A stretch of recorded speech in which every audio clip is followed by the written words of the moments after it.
It is time to talk about my team selection for Gameweek 34 and what transfers I'm going to do in order to deploy the best possible squad for the double Gameweek 34. But we should look at my Gameweek 33 score. Personally, it was just a coin flip to be in the green or not. The captain choices between Son, Salah, Haaland, and Palmer. Haaland and Palmer delivered, while Son and my captain Salah didn't. They didn't score. They didn't do anything in their games, while Chelsea won 6-0 to Everton. As you can see, Pickford has 0 points, and Haaland has his team winning at 5-1, and he scored a goal and made an assist, and it was all sunshine and rainbows for the owners and for the captains, and for me as a Salah captain owner, it hurt a little bit, but it is what it is. This season has been horrible on those 50-50 decisions. I've made basically every wrong decision. But yeah, as you can see up front, my three forwards delivered. Cunha finally delivered. Basically, he saved my game week from a bigger red arrow. Solanke scored, Haaland scored, Palmer 4 goals once again. Pretty good score, not 4 goals once again, but good score once again. Gusto finally delivering, and everyone else in my defense didn't do a thing. Gabriel a yellow card and 2 goals conceded. Poro 2 goals conceded and an early substitution, and he is now injured. And Pickford conceded 6 goals. Luckily, he made 3 saves, so he has the point for save. And yeah, that was basically my team. I dropped a little bit, but my overall rank doesn't matter. I made several mistakes this season that I plan not to do the next one. So I'm going to learn from those experiences. I'm writing everything down on what I made wrong decision about and why, and how should this decision change. Maybe next season this won't matter and the game will be different, most probably, but I believe the concepts around the game are the same, and I'm going to attack them. Now let's go and see how my team is looking for Game Week 34. If you want to see me improve next year, for sure I'll be aiming for a higher rank. Please subscribe to the channel, like the video, support my channel whatever way you feel possible and helpful in your opinion. I will be very grateful. Now I'll be starting with Pickford. He conceded 6 goals against Chelsea. He made a mistake for one of the goals, a big mistake, but let's be honest, Everton were getting destroyed either way. I hope when they play at home, especially a team who faces relegation as them, Forest, they will improve defensively massively, and then they have a derby against Liverpool, and let's see how that turns around. In defense, I'm opting for 3 doublers. I don't expect a lot of clean sheets from them.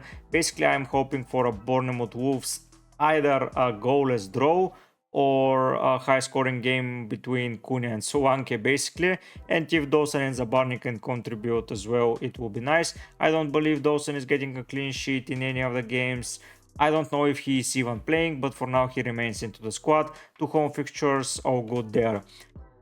Zabarni faces Villa and Wolves. They are all away. Bournemouth have been far better at home compared to away, but yeah, he is having a double up. I kept him in my squad for those doublers specifically, so he's not going anywhere. And Gabriel facing Wolves and Chelsea, I don't see a clean sheet, probably, but let's see how he delivers. In midfield, I'm opting for Saka, who is facing Wolves and Chelsea. Son, who's going to be transferred out, and I'm going to talk about that in a minute. Salah, who's going to be my captain. 2 away fixtures, but Liverpool need those points and they need them desperately. So Salah should start scoring some goals, and I believe I'm going to get some of them. And Palmer, who is most probably going to be on the bench away from home. He has been delivering some points, but nothing compared to when he plays on Stamford Bridge. So for now, he will remain on the bench as my bench option. And the third row of players is Solanke against Villa and Wolves as his Bournemouth compatriot in defense. I hope for at least a goal against Aston Villa. Then Haaland faces Brighton. He will be the only single game week player, but I cannot go without Haaland. I believe that he is integral to our squads, and having him face Brighton, it's a good fixture for him to add more goals to his tally, as Palmer now has equaled his tally, and he will want to chase the record of a top goal scorer once again. In my opinion, he will turn his season even more, and he will deliver close to 30 goals. So that's 10 goals in the next 6 fixtures. I think that is possible. And Cunha against Arsenal and Bournemouth, at least one penalty will be a good thing for him because he is on penalty duties, and let's see how he does. I'm going to put Saka as my vice captain. We have not gained confirmation from Arteta if he is playing. I will do that in my final team selection when I showcase him to you, and we'll see if Saka is fit or not. On my bench is Gusto against Arsenal, Douglas Luiz, who is going to go away and make way for someone that I'm going to discuss in a minute, and Pedro Porro, who just remains here up until I use my wildcard. We will need to see what's the condition around him and how we're going to approach the transfers, but yeah, for now he remains into the squad. Going into the transfers, my plans for this week's are Son out. I know that I will lose a lot of money. He's 9.9, so not a lot of money, so 0.2, which isn't too much if I have to be honest. I expected more. For how much I brought him? So I brought him for 9.6.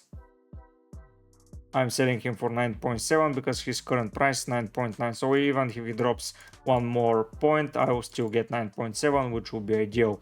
Regardless of that, Son will go away, and I will put into my squad Diogo Jota unless he gets injured in the Europe League. I believe in him. I believe that he will do serious damage to Fulham and Everton altogether, and I need to be on those points holes. And the final guy here that I'm opting for is going to be either Havertz, who I find it reasonable to go for him. Away home fixtures, he has been delivering basically at home.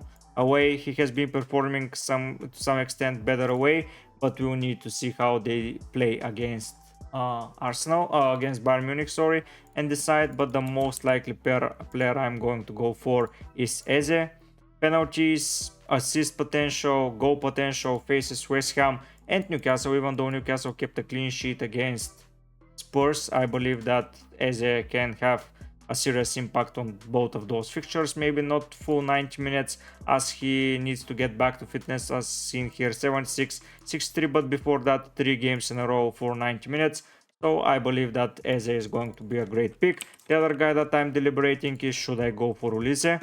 He has been performing really well, but with the new, here he scored a goal, but was a lucky goal. Here scored 2, so he's heavily exceeding his goal potential, so he's basically scoring wonder goals, while Eze on the other hand is pretty much nailed on those numbers, and he will deliver what he is supposed to deliver.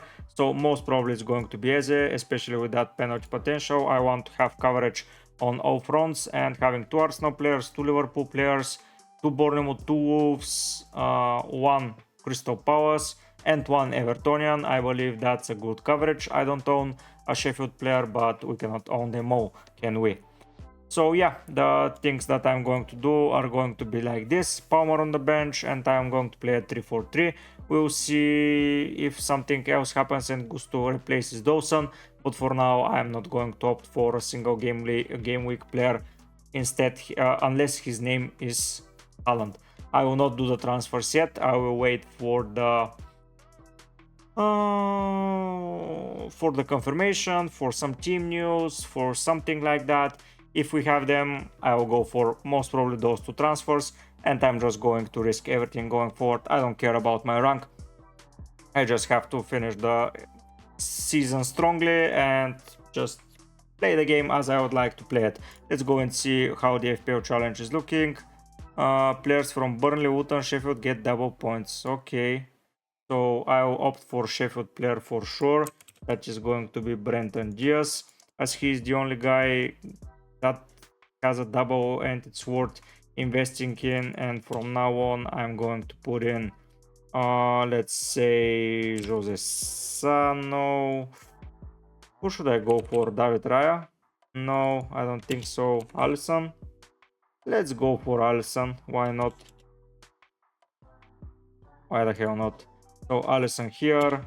In defense is going to be Ben White. Let's have a little bit of a differential here in my squad. Then it's going to be Senesi. And at the end is going to be 8 Nuri.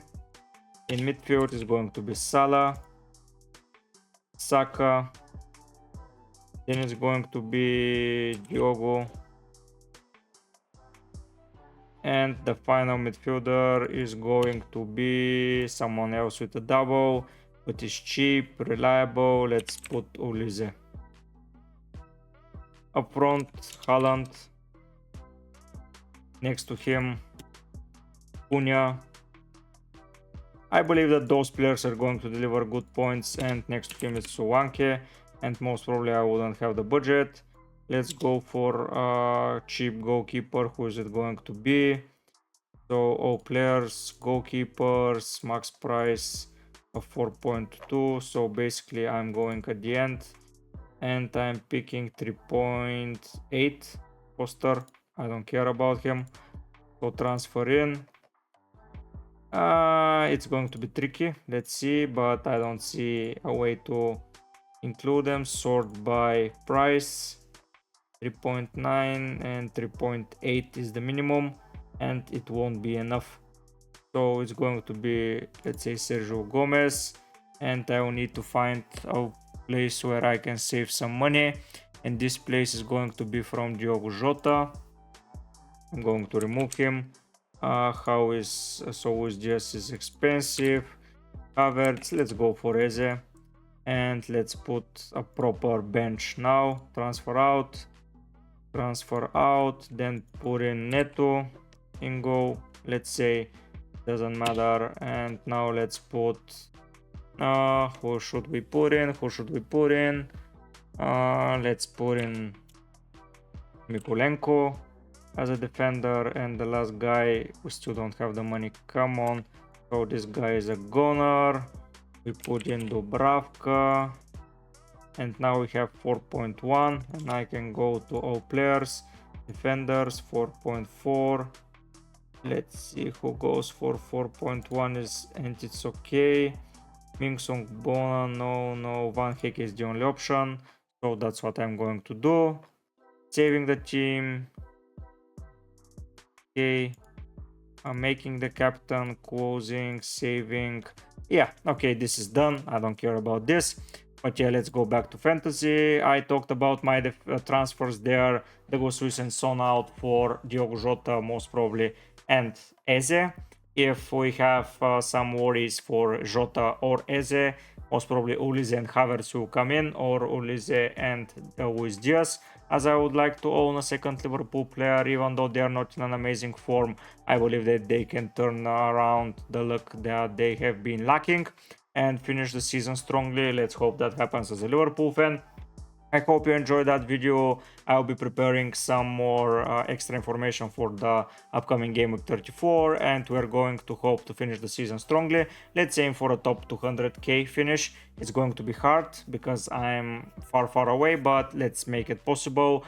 Top 100k eluded me as by the looks of it, and I hope just to finish strongly and have the best possible squad and rank going into the next season, where I will prepare for sure better, and I will try to avoid the mistakes that I made and implement the things that I learned from this season. Let's hope that's enough. For now, guys, I believe that's it. Subscribe, like, comment, turn the notification on, all those good stuff. But for now, I'll be heading out. Bye!